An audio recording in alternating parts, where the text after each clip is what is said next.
அப்புறம் எப்படி அத பண்ண? அந்த பாய்சன் டேஸ்டரை தாண்டி எப்படி அந்த பாய்சனை கலந்த? ம் அவனுக்கு நான் அன்னைக்கு கொடுத்தது சாதா பாய்சன் இல்ல, ஸ்லோ பாய்சன். அப்படியா? எப்படி? கிட்டத்தட்ட 3 மாசமா உணவுல அவனுக்கு நான் பாய்சனை கலந்து கொடுத்துட்டு வரேன் தெரியுமா? இதுக்காக அவன் ரொம்ப நல்லா பழகிட்டான் தெரியுமா உனக்கு? ஆனா அது உனக்கு ரொம்பவே கஷ்டமா இருந்திருக்குமே. ஆமா, நான் அப்படி ஒரு வேலை பார்ப்பேன்னு யாரும் எதிர்பார்த்திருக்க மாட்டாங்க.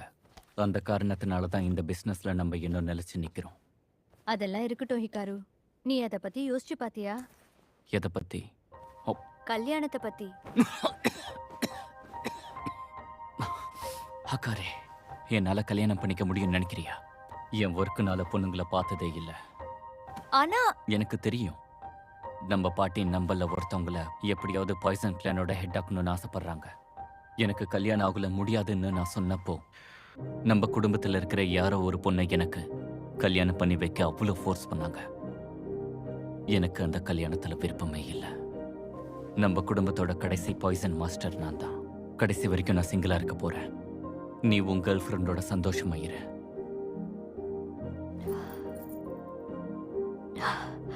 இதுவரை ஒரு பொண்ணு கூட உன்கிட்ட வந்ததில்ல. உண்மைதான்.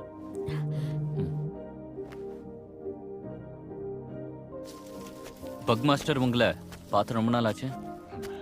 நீ இன்னும் மாறாம அப்படியே தான் இருக்க. அட ஜூலியா,